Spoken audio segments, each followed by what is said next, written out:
nombre es Ana Cristina Olvera y desde todas las latitudes de la región les doy la bienvenida a nuestro punto de encuentro en el arte y el conocimiento, el noticiero científico y cultural iberoamericano, NSC, el espacio informativo de la Asociación de las Televisiones Educativas y Culturales Iberoamericanas, ATEI. ¿Qué satélite lanzó la Agencia Espacial Japonesa? ¿Cómo van a reintroducir especies extintas en las Galápagos? ¿Y qué características tiene la gastronomía mexicana? Acompáñenme en este recorrido de 30 minutos a descubrir lo que se produce, se investiga y se crea cerca de ti.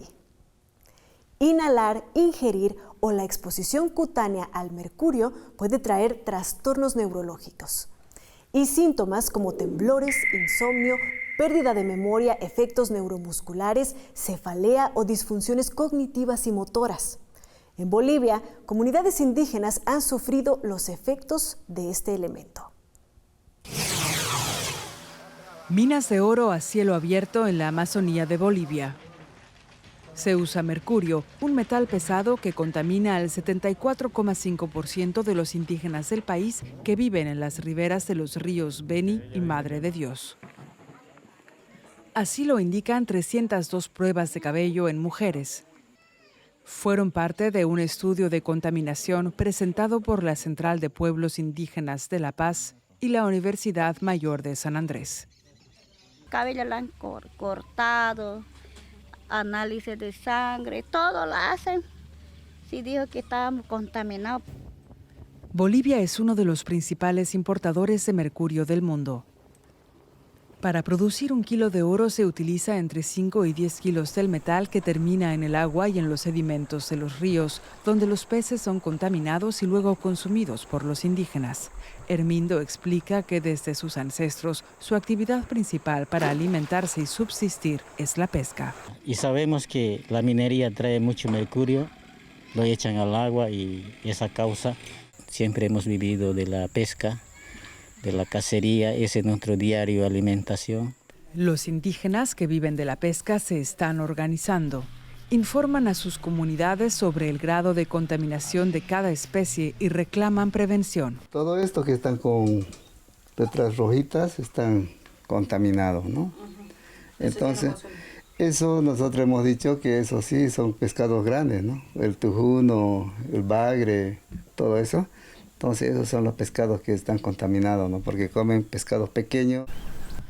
Los S.E.J.A. son el pueblo más contaminado. Tienen en su cuerpo casi 7 partes por millón de mercurio, cuando lo permitido es de 1 parte por millón, según los organismos internacionales de salud. Triste la vida, hay veces nosotros sentimos con ese dolor, ¿no?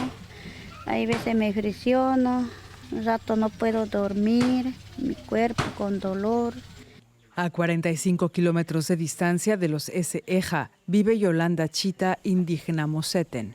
Tiene en su cuerpo 4 veces más mercurio de lo permitido.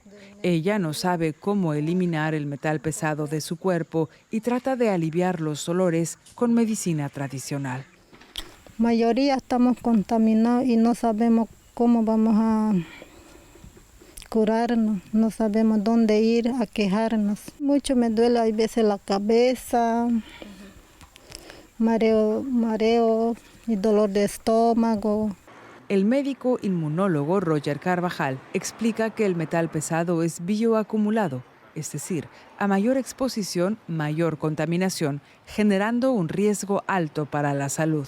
Ver si no hay daños a nivel renal, a nivel hepático, a nivel de piel y lo más importante a nivel neurológico, que es donde más daño se sabe que el mercurio provoca. El mercurio sabemos que una vez que entra al organismo difícilmente sale, entonces eso va a quedar por mucho tiempo y más si el individuo sigue consumiendo el mercurio y va acumulando. Los pueblos de la Amazonía boliviana quieren protección para no enfermarse y para preservar el agua y la tierra donde viven desde hace siglos.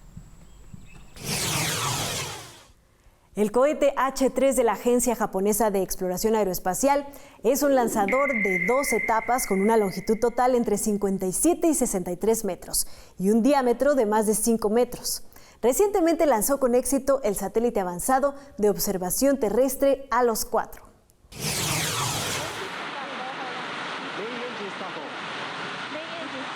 Japón lanzó este lunes un nuevo satélite de observación terrestre, el ALOS 4, en otro éxito para su nuevo cohete insignia, el H3. Su fallido vuelo inaugural de principios del año pasado había generado cierta inquietud.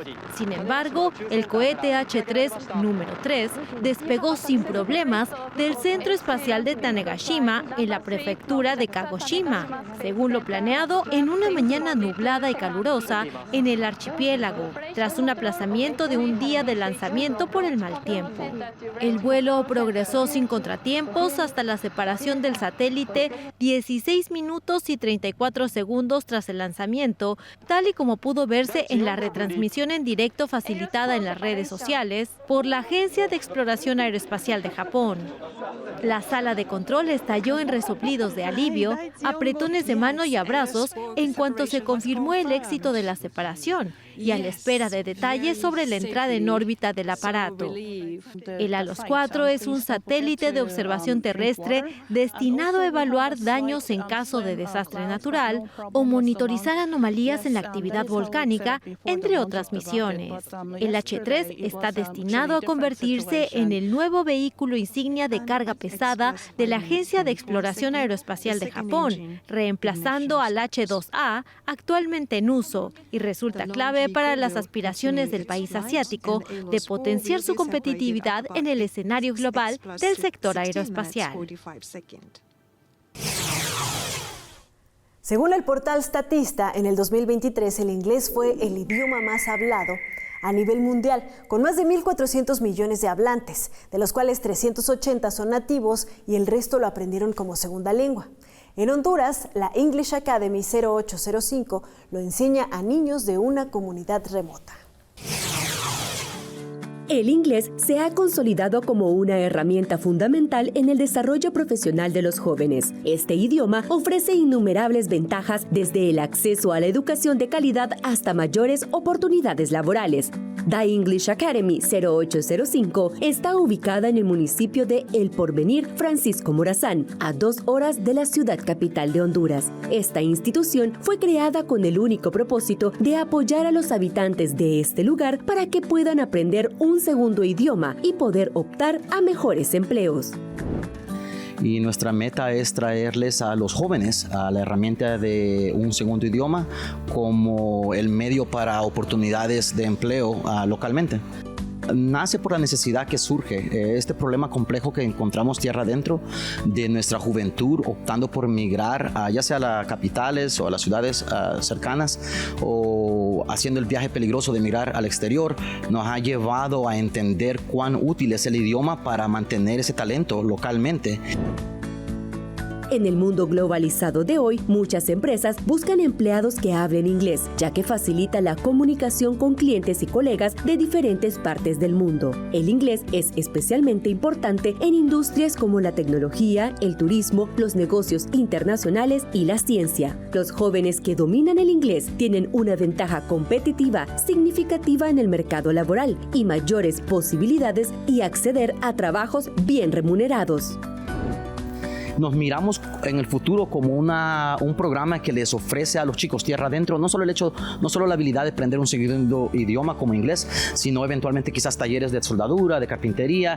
De esa manera, claramente, yo soy del pueblo y crecí en el pueblo y recuerdo que antes producíamos granos, frijoles, maicillo, este tipo de cosas, y con eso era lo que exportábamos, pero hoy en día lo que exportamos es fuerza laboral, gente que va a trabajar a otro lugar. Entonces lo más inteligente que podemos hacer es agregarle valor a esas personas antes de que salgan hacia el exterior o hacia la capital, y creo que la academia puede ser un buen vínculo para lograr esto. Fomentar el aprendizaje del inglés en niños que viven en aldeas remotas es una inversión en su futuro. Aunque los obstáculos son significativos, las ventajas superan con creces las dificultades. El inglés no solo mejora la perspectiva educativa y laboral de estos niños, sino que también les proporciona las herramientas necesarias para conectarse con el mundo y contribuir al desarrollo de sus comunidades. Desde Honduras, para el Noticiero Científico y Cultural Iberoamericano NSC, informó Andrea Torres de STVE. El colibrí abeja tiene un pico relativamente corto. El macho presenta un plumaje iridiscente de color azul verdoso y la hembra es más apagada pero ligeramente más grande. En Cuba, de donde es endémico, tiene un refugio de esta especie que está en peligro de extinción. El ave más pequeña del mundo se puede encontrar en Cuba. En Pálpite, en el suroeste de la isla, el jardín de Bernabé Hernández se transformó en un refugio para el colibrí abeja. Todo empezó hace más de 20 años, cuando Hernández y su esposa debieron comenzar de cero después de que el poderoso huracán Michelle destruyera su casa, ubicada en un paraje de la Ciénaga de Zapata, el mayor humedal del Caribe. El gobierno le asignó entonces un terreno y materiales para que construyera un nuevo hogar en el pueblo de Pálpite, en los límites del humedal. Primeramente el ponací. Fue el primer árbol que yo sembré aquí cuando me mudé para que me le diera sombra a la casa y vinieran aves, porque yo sé que a las aves les gustaba mucho lo que es la semilla, la fruta del ponací. Pero un buen día llegó el zunzuncito, llegó el colibrí y se quedaron aquí en casa. El colibrí abeja es endémico de Cuba y es considerado el pájaro más pequeño del mundo. Mide entre 5 y 6 centímetros y puede pesar hasta 2,5 gramos. Los cubanos lo llaman zunzuncito, diminutivo de zunzún, nombre genérico que dan a la especie debido al zumbido que producen sus alas cuando vuela. Su aleteo puede alcanzar una frecuencia de 100 veces por segundo. La idea de estos proyectos es conservar la especie, que se incremente y que se siga conservando en las áreas de la Ciénaga de Zapata, que no desaparezca de aquí. El colibrí abeja está clasificado como una especie casi amenazada según la Unión Internacional para la Conservación de la Naturaleza, que cifra su población en Cuba entre 22.000 y 66.000 ejemplares. De ahí la importancia de iniciativas como la Casa de los Colibríes, que atrae a turistas de todo el mundo. Está usted viendo NSC. Síganos en nuestras redes sociales, Dailymotion, Facebook, X e Instagram. Somos NSC Iberoamérica.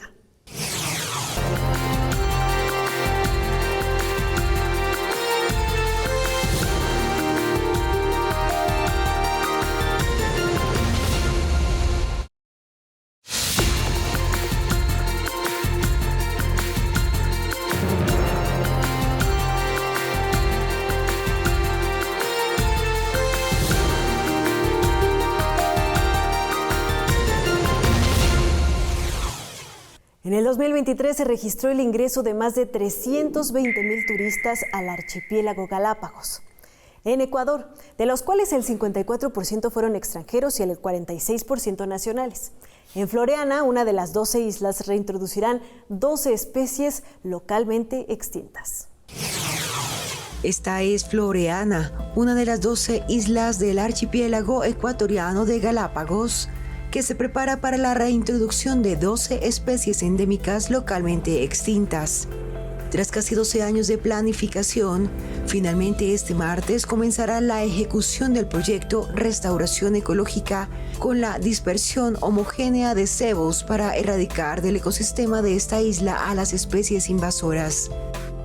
Para Eliezer Cruz, director del programa Galápagos de la Fundación de Conservación Jocotoco, el proyecto será un ejemplo de un ganar-ganar entre la comunidad y la conservación. Floreana es factible para este tipo de proyectos de restauración ecológica porque precisamente esta isla fue la primera isla colonizada donde Ecuador tomó posesión y por lo tanto la mayor parte de los problemas antrópicos provienen precisamente de esta colonización primera que sucedió en Floreana.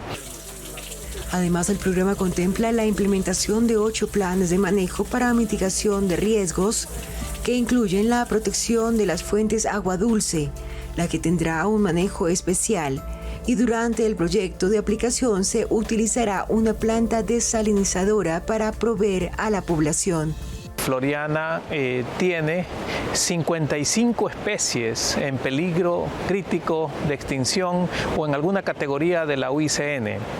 Además, porque tiene 13 especies que fueron totalmente extirpadas de Floreana, es decir, extintas localmente, pero que se puede restaurar estas poblaciones ya que existen estas mismas especies en otras islas. El éxito de este programa simbolizará un hito de conservación a nivel mundial que ejemplificará la sinergia entre la conservación y el desarrollo sostenible, un modelo inspirador para otras áreas protegidas del mundo.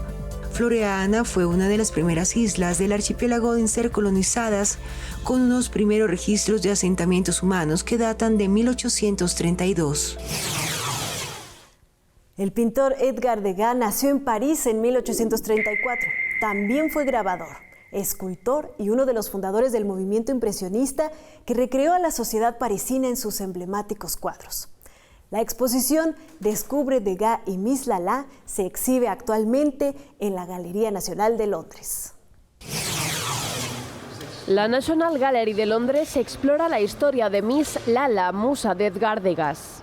Anna Albertine Olga Brown, más conocida por el artístico Miss Lala, sale del famoso cuadro de Edgar Degas, protagonizando una exposición en la National Gallery de Londres, donde a partir de este jueves se analizará esta pintura impresionista desde todos los ángulos. Miss Lala en el Circo Fernando, realizada en 1879, ocupa el centro de esta muestra en la que se desarrolla el proceso que Degas siguió para completar este cuadro. Supuso varios bocetos no solo de la posición del artista, sino también estudios de la arquitectura del circo en el que actuaba. Degas y Miss Lala va más allá del cuadro adquirido por la National Gallery hace casi 100 años, en 1925, y explora la vida del artista nacida en Prusia, en la ciudad ahora polaca de Szczecin. La comisaria Anne Robbins explica que la idea es presentar una imagen más completa de Miss Lala, que fue increíblemente exitosa en París durante el invierno de 1878 y 1879, asegura. Las casi 50 obras que componen la exhibición giran en torno a esa fascinación que produjo Olga Brown en el pintor y cómo desde ahí este empezó a bosquejar distintas imágenes del artista, algunas de las cuales se incluyen en esta exposición. La muestra permanecerá abierta al público durante el verano hasta el 1 de septiembre. La comida mexicana es reconocida internacionalmente y el 16 de noviembre del 2010, la Organización de las Naciones Unidas para la Educación, la Ciencia y la Cultura, la UNESCO, la declaró Patrimonio Cultural Inmaterial de la Humanidad. Así es la historia de esta gastronomía. Si hay algo que caracteriza a México, además de sus tradiciones, música o incluso religión, es la comida.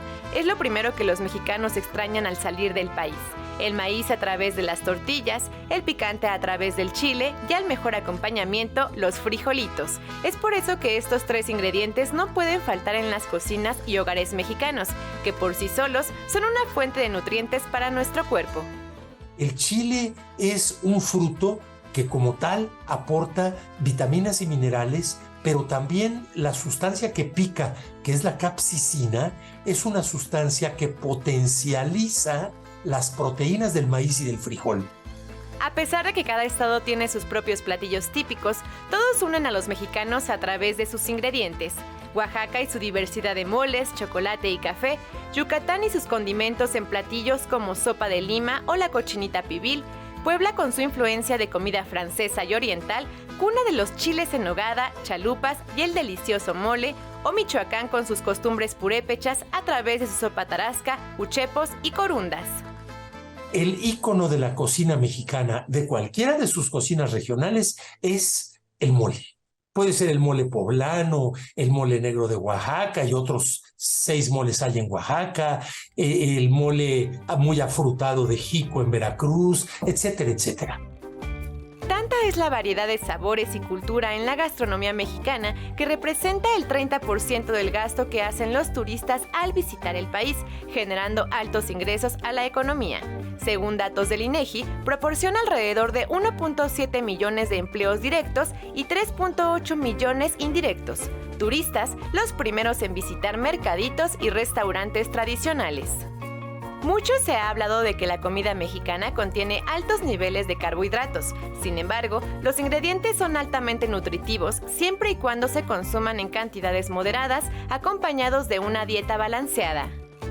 la parte nutriológica de nuestra comida, y si le agregamos quelites, calabaza, amaranto, etcétera, etcétera, insectos, muchos. Todo eso hace que nuestra cocina haya producido expresiones culturales pasmosas universalmente.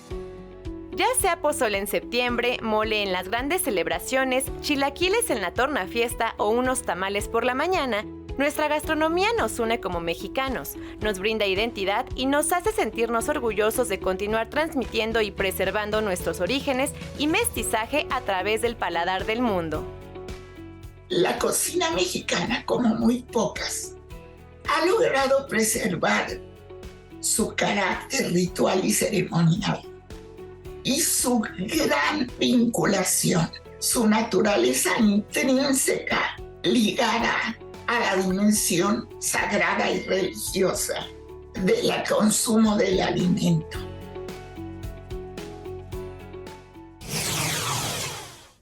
La poesía es un género literario escrito en verso o prosa que se caracteriza por expresar ideas, sentimientos e historias de un modo estético y bello. Las grandes culturas antiguas desarrollaron distintos estilos, como los haikus en Japón o la oda en Grecia. La poesía también se vive en las artes.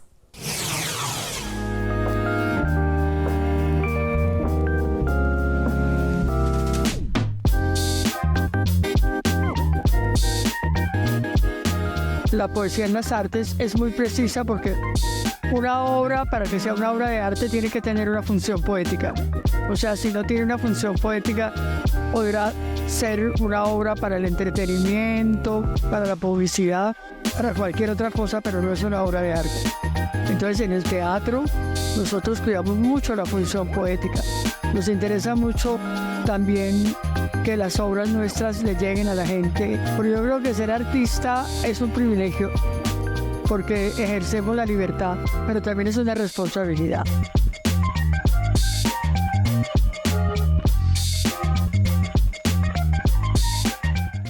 Y veo en tu poesía una conciencia también de los lugares por donde has ido pasando, de tus muertos amados, a quienes convocas y a quienes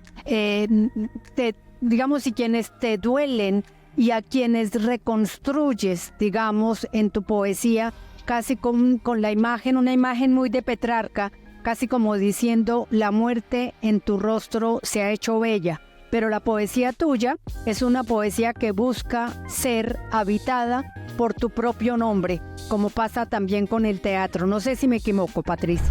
He aprendido a transformar el dolor en fuerza y en resistencia. Y eso me sirve como analogía también para transformar el propio dolor personal en forcir. Yo creo que en esta época tan dura que estamos viviendo, la poesía y las artes están llamadas a ayudar a salvar la humanidad de sí misma.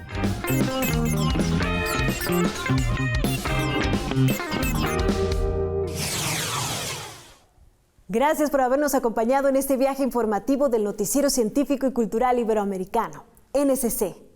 Este espacio de encuentro no sería posible sin la colaboración y plataformas de los socios de ATEI y las agencias informativas AFP, EFE, Xinhua y la Deutsche Welle.